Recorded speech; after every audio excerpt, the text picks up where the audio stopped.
ꯅꯨꯡꯁꯤꯕꯤꯗꯨꯅ Manipur entertainment ꯆꯦꯅꯦꯜꯕꯨ subscribe ꯑꯃꯁꯨꯡ like ꯇꯧꯕꯤꯔꯝꯃꯨ꯫ Channel ꯑꯁꯤꯒꯤ ꯃꯥꯏꯀꯩꯗꯒꯤ ꯃꯌꯥꯝꯕꯨ ꯇꯔꯥꯝꯅ ꯑꯣꯛꯆꯔꯤ꯫ ꯉꯁꯤꯁꯨ ꯃꯌꯥꯝꯒꯤꯗꯃꯛꯇ ꯃꯅꯤꯄꯨꯔꯤ ꯍꯣꯔꯔ ꯁ꯭ꯇꯣꯔꯤ ꯑꯃꯃꯨꯛ ꯄꯨꯗꯨꯅ ꯂꯥꯛꯆꯔꯤ꯫ ꯋꯥꯔꯤ ꯑꯁꯤꯕꯨ ꯂꯥꯟꯊꯣꯛꯆꯈꯤꯕ ꯃꯇꯝꯗ ꯁꯣꯏꯈꯤ ꯂꯥꯟꯈꯤꯕ ꯌꯥꯎꯔꯕꯁꯨ ꯃꯌꯥꯝꯗ ꯉꯥꯛꯄꯤꯅꯕ ꯍꯥꯏꯖꯔꯤ꯫ ꯐꯔꯦ ꯑꯗꯨꯗꯤ ꯃꯌꯥꯝ ꯋꯥꯔꯤꯁꯤ ꯍꯧꯅꯕ ꯇꯧꯖꯔꯒꯦ꯫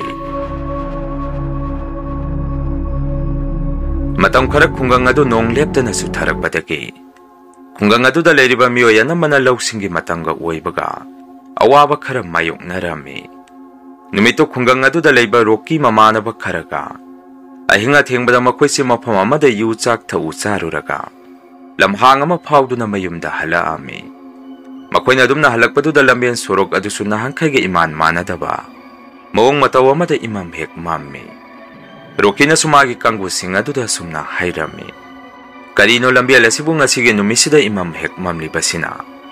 ꯃꯊꯛꯇꯁꯨ ꯊꯥꯁꯨ ꯊꯣꯛꯏꯕꯅꯤ ꯑꯗꯨꯒ ꯃꯈꯥꯗꯅ ꯄꯨꯝꯃꯝ ꯍꯦꯛ ꯃꯝꯃꯤꯗ꯫ ꯅꯈꯣꯏ ꯈꯔ ꯍꯥꯟꯅ ꯃꯃꯥꯡ ꯊꯥꯎ ꯑꯗꯨꯒ ꯑꯩꯒꯤ ꯇꯨꯡꯗꯁꯨ ꯅꯈꯣꯏ ꯈꯔ ꯑꯃ ꯆꯠꯂꯨ꯫ ꯍꯟꯗꯛ ꯃꯔꯛꯁꯤ ꯀꯔꯤ ꯃꯔꯝꯒꯤꯅꯣ ꯈꯪꯗꯦ ꯃꯪꯍꯥꯒꯁꯤ ꯏꯅꯨꯡ ꯅꯨꯡꯉꯥꯏꯇꯦ꯫ ꯂꯥꯛꯑꯣ ꯈꯔ ꯊꯨꯅ ꯃꯐꯝ ꯑꯁꯤ ꯂꯥꯟꯊꯣꯛꯅꯕ ꯇꯧꯁꯤ ꯍꯥꯏꯗꯅ ꯔꯣꯀꯤꯅ ꯃꯃꯥꯟꯅꯕꯁꯤꯡ ꯑꯗꯨꯗ ꯍꯥꯏꯔꯝꯃꯤ꯫ ꯑꯗꯨꯝꯅ ꯔꯣꯀꯤꯅ ꯃꯃꯥꯟꯅꯕꯁꯤꯡ ꯑꯗꯨꯗ ꯍꯥꯏꯔꯨꯕꯗꯒꯤ ꯃꯃꯥꯟꯅꯕꯁꯤꯡ ꯑꯗꯨꯅꯁꯨ ꯔꯣꯀꯤꯅ ꯍꯥꯏꯔꯤꯕ ꯋꯥꯐꯝ ꯑꯗꯨ ꯌꯥꯝꯅ ꯀꯤꯅ ꯆꯠꯂꯝꯃꯤ꯫ ꯃꯈꯣꯏ ꯈꯔ ꯑꯃꯅ ꯔꯣꯀꯤ ꯍꯥꯏꯔꯤꯕ ꯃꯤꯑꯣꯏ ꯑꯁꯤꯒꯤ ꯃꯃꯥꯡ ꯊꯥꯅ ꯆꯠꯂꯝꯃꯤ, ꯑꯗꯨꯒ ꯈꯔ ꯑꯃꯅ ꯑꯃꯨꯛ ꯔꯣꯀꯤꯒꯤ ꯃꯇꯨꯡꯗ ꯏꯟꯅꯔꯝꯃꯤ꯫ ꯃꯁꯤꯅ ꯇꯥꯛꯄꯗꯤ ꯔꯣꯀꯤ ꯍꯥꯏꯔꯤꯕ ꯃꯤꯑꯣꯏ ꯑꯁꯤ ꯃꯥꯒꯤ ꯃꯁꯥꯗ ꯀꯔꯤꯒꯨꯝꯕ ꯑꯀꯤꯕ ꯑꯃ ꯂꯩꯔꯦ ꯇꯥꯛꯄꯅꯤ꯫ ꯑꯗꯨꯝꯅ ꯃꯈꯣꯏꯁꯦ ꯁꯨꯝ ꯂꯥꯛꯄꯗꯨꯅ ꯍꯩꯅꯧ ꯄꯥꯟꯕꯤ ꯑꯃꯒꯤ ꯃꯅꯥꯛꯇ ꯌꯧꯁꯤꯜꯂꯛꯑꯝꯃꯤ꯫ ꯃꯐꯝ ꯖꯒꯥꯗꯨ ꯍꯦꯛ ꯌꯧꯁꯤꯜꯂꯛꯄꯗ ꯔꯣꯀꯤꯒꯤ ꯀꯥꯡꯕꯨ ꯑꯃꯗꯤ ꯁꯎꯗꯕ ꯀꯔꯤꯅꯣ ꯈꯪꯗꯕ ꯄꯣꯠꯁꯛ ꯑꯃꯅ ꯃꯉꯛꯁꯝ ꯃꯈꯧꯔꯤꯗꯨ ꯀꯟꯅ ꯃꯦꯠꯊꯜꯂꯛꯈꯤ꯫ ꯑꯗꯨꯝꯅ ꯇꯧꯔꯛꯄꯗꯒꯤ ꯃꯤꯑꯣꯏ ꯑꯗꯨꯁꯨ ꯑꯩ ꯀꯔꯤꯅꯣꯃ ꯇꯧꯔꯦ, ꯑꯩ ꯁꯣꯔ ꯍꯣꯟꯕ ꯉꯝꯗ꯭ꯔꯦ, ꯑꯩꯕꯨ ꯑꯃꯨꯛꯇ ꯀꯟꯕꯤꯌꯨ ꯀꯟꯕꯤꯌꯨ ꯂꯥꯎꯔꯛꯈꯤ꯫ ꯔꯣꯀꯤꯁꯨ ꯃꯇꯧ ꯑꯗꯨꯗ ꯃꯁꯥꯗ ꯄꯨꯡꯉꯛ ꯉꯛꯑꯝꯃꯤ꯫ ꯃꯥꯒꯤ ꯀꯥꯡꯕꯨꯁꯤꯡ ꯑꯗꯨꯗꯁꯨ ꯔꯣꯀꯤꯅ, ꯅꯈꯣꯏ ꯈꯔ ꯑꯃ ꯂꯩꯍꯧꯀꯣ, ꯈꯔ ꯑꯃꯅ ꯑꯩꯒꯤ ꯏꯇꯨꯡꯗ ꯏꯟꯅꯔꯛꯎ꯫ ꯑꯁꯨꯝꯅ ꯃꯐꯝ ꯑꯗꯨꯗꯒꯤ ꯔꯣꯀꯤ ꯃꯃꯥꯟꯅꯕ ꯈꯔꯒ ꯌꯥꯝꯅ ꯀꯟꯅ ꯌꯥꯡꯅ ꯆꯦꯟꯈꯤ꯫ ꯃꯐꯝ ꯑꯗꯨꯗ ꯂꯩꯍꯧꯔꯤꯕ ꯃꯃꯥꯟꯅꯕꯁꯤꯡ ꯑꯗꯨꯁꯨ ꯁꯎꯗ꯭ꯔꯕ ꯀꯔꯤꯅꯣ ꯈꯪꯗ꯭ꯔꯕ ꯄꯣꯠꯁꯛ ꯑꯃꯅ ꯃꯐꯝ ꯑꯗꯨꯗ ꯌꯥꯝꯅ ꯇꯝꯊꯤ ꯇꯝꯊꯤꯅ ꯍꯥꯠꯇꯣꯛꯑꯝꯃꯤ꯫ ꯅꯨꯃꯤꯠꯇꯨꯒꯤ ꯅꯣꯡ ꯍꯦꯛ ꯉꯥꯟꯕꯒꯗꯤ ꯈꯨꯟꯒꯤ ꯃꯤꯑꯣꯏꯁꯤꯡꯅ ꯃꯐꯝ ꯖꯒꯥꯗꯨ लांदुना लाक्पदा मफम अदुदा सिबा ngakta pareng pareng sanduna targa leirami matau aduda kungi miyoi masa masada angakpa amamam oinarami asumdana roki su pawadu tarami madudagi maso hathu athu mapi maro loisalaga mafam amada gari thauduna laami mana changiba yum adusu hek yengbuda kiba matau am oirami rokina su yum adugi mapandagi leptuna manungdagi kanaguma miyoi ama kauthuami yum asibu mi kana legi mapanda mukta thokpiro hairami adumna ngahak rokina mapanda lepaga hanjan hanjan kaurubadagi kona thangda ahal amakak yum manung adudagi thorei ahal adusu hek yengbuda kiba ma poi roki sisu ahal adu ubada masada kiba thuklauba ma poami kona thangda ahal aduna roki da munna yengduna kanano kari thabak leire hangakhi rokina mopabung ai ina khunbagi masanu pani mafam asida ise babana tharakpani ipudagi ai mateng amata nijage lakpani hairammi adumna rokina ina khunbe hek palubadagi ahal aduna sumna khumei yare ai khangi mathakta kakhalu ngayang mapana phamamu hairamduna ahal adu yum manung aduda amuk parap sangki ahal aduna sangkhringai roki su mapanda phamna yumgi akoi baduna ngahak yengduna leirammi aduga magi wakan manung da suwa sumna khanjarami ahal asibo sumla bazara babana ibu mafam asida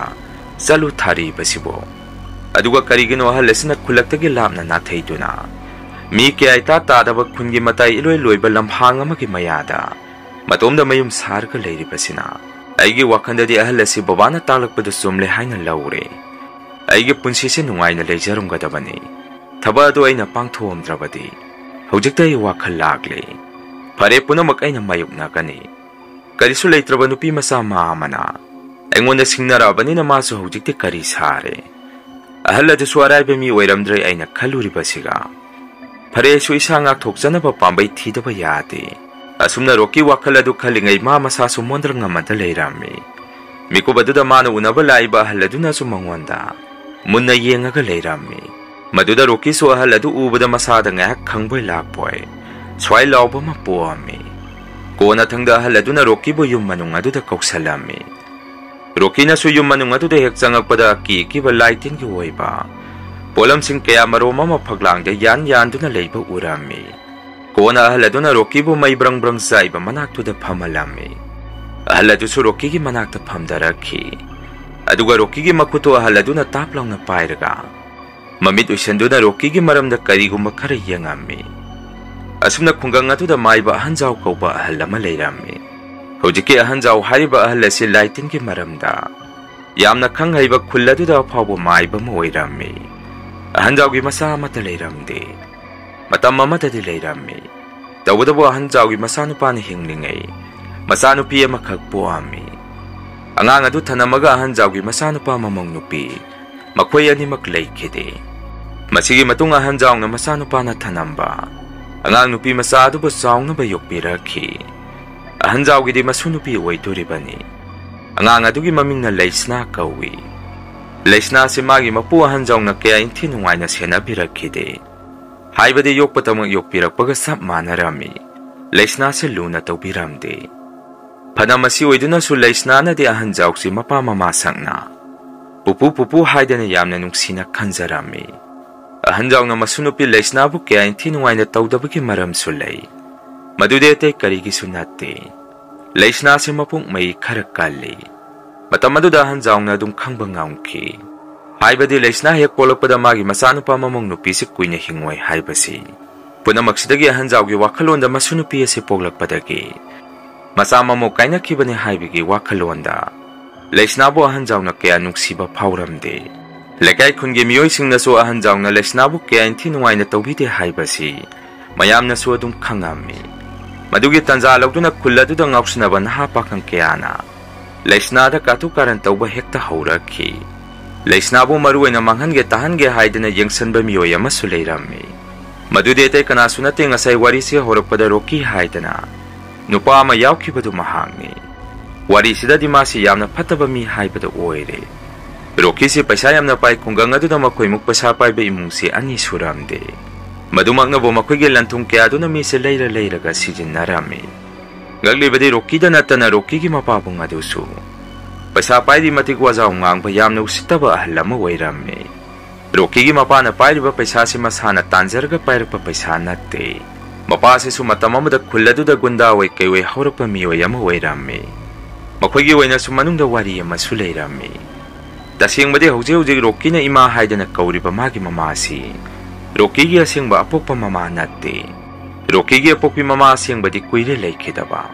Hujig magi mama ni hayda na layri ba dudi. Rocky gi mapado na nampuda nupa madagi mulaga yung maduda purakibani. Haibadi masigi wari thawdok si Rocky na yamna piklingay matamda thokraba wari ni. Auditi Rocky na su ima hayda na kausabagi wani. Mama samang na su adong khangami. Hujig mani ima kawriba mamado. Mabu pokpa mama nate haibasi. Rocky na su adong khangami. Nong madi khungang adu da sauba thawramama pangthuami. Numitu da Rocky gi mapa masa sulaami. Khungang gi miyoy anambana su numitu da loina pulami. Matamadu da Rocky gi mapa na Leisna si uthokirami. Thaina dagi su Rocky gi mapa si nupi masak phajaba uba yade. Magi oina ba hekta honarakpa miyoy amani. Numitu da di Leisna bu mana ubadu da Leisna si masanupa Rocky gi dama. Mamong nupi oina loksalagi khalami. Mapa masak kariso hanggoy na masanupa Rocky da. Mapa na sumna hairami. Ibungo adagi nupi masasi ng ubra yengu. Tu mayam dagi top-topa ing tapa phajakraba nupi ama. Adale pise ng ubra hangami. Rocky na mo mapada baba. Kaya bagi uroy tuino. Ado baba nupi si phajadra. Kulasida di madaw na ing tapa. Masang matawsang kwan binupi di aning sunalay trabani. Maram haiba buhay na tiba yaba loy na tirabani amata pangdre. Ipay sa wakan sapek manay. Baba si ay gipawin na pangjaramba si ay gidi lebak yam na pabani. Ado na baba nupi si ay giway na bayade. Ay giway hagdraba di tambang amde. Masige nupi si ay na yung maduda sway na pusalakan ni kuidraba ni matamdo. Ay namabu si na riba si panadi kuiraba ni haidana. Rocky na mapada hairami. Pasano pa giwapo maduda mapana mo sumna kume. Hoine masima di isagi oidaba yadabani. Ado sibu kanagi masa oiribazano. Ipadi na kwe sumangay mi sumangay. Hojikkan angangsingse thuna saurai kanbasida masaka amata khangdrene hairami. Rocky na mosum na makatare. Babai su nupi asigi apokpa mama mapadi kanano haibadi khangde. Adubo ahal amadi maga leminaba ui. Adugo baba nupi sige maming na Laisna kaubani hairami. Mapana amuk nupi masa sige maming se Laisna kawi haiba. Maming nga masak sige wanthok na sana kreda. Isa nupagi ni haibada matik heksai. Asumna Rocky gi mapana makoy gi manakta ahal lama kauksalami. Aduga ahal aduda asumna hangami. Tada ada nupi masama lepi basi ubra yangbiyo. Tu panig na ising mazu oy. Puri na sanglay na ba mazu oy. Ada lepi su masibu kanagi masa uy turi ba nung hangami. Ahal aduna mong makay adum na muna yangdo na asumna kumay. O ada gi nupi masasi uri. Hera asini maiba hanjaw gi masunupi ni. Masano pa na masimakag tanamaga adum lay kidre. Maiba hanjaw na masuo si pisak piingay dagi yukpira ba ni. Ay kanglay na ko'y napanasana nupi sige maramda hangli basi. Wanthok na susana krani yung maduda nupi masahas na laysarabadi hierarchy. Adum na ahal aduna Laisna si maiba hanjaw gi masunupi ni hierarchy. Rocky gi mapasong hang wakalamat tawrami. Aduwa maromda na maiba hanjaw si. Rocky gi mapana sumasak mo nagkangba miyoy ama oyrami. Masige matong Rocky gi mapabong na masano pada sumna hierarchy. Ipagi bungo isa na nupi masa si isa gi na magtuoy gi kalabadi. Nupi masa sila nampu saswanda singnabadi tawruno. Nakoy di inkalap pangakta ni maduna isam-sam na pakang laysabi magi mawongda. Pajan na hainaraga kangnaw. Nupi sinayak trabaso isa di wakan swanda ba tawruno. Masidagi henba kaya malay. Ipa na isa gi na magtapigani. Asum na masano pa na hair ba matong. Rocky gi mapasi wakan manungda asum na kalami. Nupi masa si maiba hanjaw gi masu oire. Ay gi isa nupano nupi masa sida henba tabak sa tarurabadi. Kariguma kudong tiba karadi laka dawrida. Asum na Rocky gi mapabong adu na maiba hanjaw si. Kariguma hirama madakirap tawba gi mong mataw mo ulami. Rocky sumapabong na adum na mamangkay gi iman manadaba matawda. Wangang sangang mangangag padutaba da mamasasu. Kariguma angag pakarap haurami. Masige matong noong madi ahanjaw na lai kuramba masaluraga. Mayum da halagpada masunupi Laisna di layramdi. Matamadu da hanjaw si masada kangsaw heksaw ni ngami. Mikobadu da Laisna so tunggandagi. Nok tu na sa ngami. Laisna ubada hanjaw di sawnuman kiduna. Masunupi do da yam na tina ngangami. Angang mingambi yung gi makada nga po lengnda ba nang si kamay na ngangnagani. Napanamadu na sungatana nang si huntok piram na iwahong nabahay na. Hojikti ay na nang butsaw po pawyok piraglay. Yari nang cho hojikti na yung nakaipan ba. Kung nga sita ginupa matiraga na yung pan kro. Ahalay na sinaram batabag so nasata kaya tawsawa sate. Nang boy na nga say tawro mo hay batabag to tawra bra hangami. Mapuna dum na yam na song na saylay do paw Laisna. Masada nungay taba masyeta matapo amde. Madugi mahut nokpet tawraga. Pupunang hojikta halayiro. Karigino pupuna yung wada tina sayrise. Ay nasus hawi kita ba laytra ba sida. Pupuna tawro mo hay batabag to maduloy sila magani ay nasali ba si. Pupugi kada pupuna loy sila mo hay batabag to loyraga ay natamama ba ni. Mana yung susuyang hek yung da na masway yung wada tina hekta saybi. Pupunang lay kita ba igi ima babata taktok sani. Asum na Laisna isam-sam ba mga utizabi matawa mada. Mapuda lang na wag kay buwahi singa si Hiram duna. Imong da prap siyan salami. Ahanjaw su masugi mataw do da sawning ba na diloy. Adubo sawam su layta sap yung nalepaga. Makwang meto na layrami. Asum na Rocky di Laisna bu magi oirage haydana. Magi wakan da sap yung nalepki. Noong madi Rocky na tanza amang ngay do na Laisna ka unarami. Adugo Laisna da sumna hayrami. Laisna ay Rocky ni. Ado ay nang wadawa matahaygi. Nang nadi ay nahayga da bawasi kariso yara uy kangi. Ay giyong itaw sida. Aduwa ay di hayrani. Yengway na nang bukanjarap pagkuire. Laisna nang buhay na tamoy siyang nanungsin. Iba ni nungsinara si hayrami. Rocky gi mong matawado da Laisna di kangnok heknok toraki. Aduwa sumna kumay. Daroki karigino nang nawangang bada. Ay Rocky niya hayda na ay mwanda amuk na hong na natakli badi. Maduda niya ay nanong ning libasi. Lekay sida nong hengaan badi ginumitara paw. Ay da sangaga layrawa nang bukay daw bukay ay nakangway doy no. Daroki na yung nungsi hayraban ni na isukok yatuwa ka loyre. Pwede iba ni nungsinar si ay yare.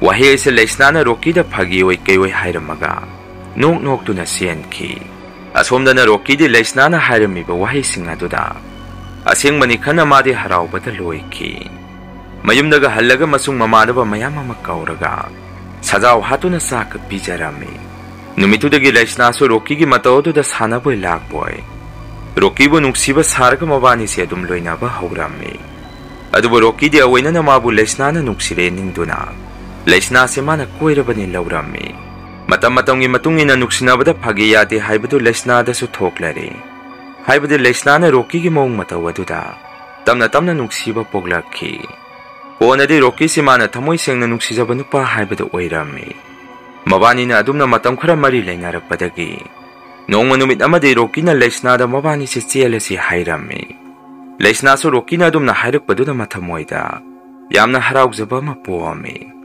Maramni madugi wahai ado Rocky na hairaba haibasi mabasu Rocky na thamoi sengna nuksibira haibasi Laisna na su khanjarami asumna mabani se amana amabu yanabadagi numittu da mabani se chelami chenba numitki ahing Rocky na Laisna bu magi oikraba matung numittu da Rocky na Laisna da sumna hairami Laisna ngasi de chelagum che nayumda thinbirage ngasi se yumdagi babana yadre haire hayeng oina ai nangbu lawba laage lao nangbu yumda thinbirage hairami Rocky gi wahai adu da Laisna di phagi oiriboi ningdana noami adubu kona di asengbo oirambadagi Laisna di yamna saurakhi karigino nang amadu ngamoi hairgadi ngasi aibu mafam asida nang puri basi ai haksangni nangonda ngasi gi numisida sinakrabani ai yumda hanba ngamaroi hairami Rocky su Laisna bu themba yaba themami adubu kona di yararoi khangakpadagi Itha thajadaba mataw amada Rocky na Laisna bu nuksiba saraga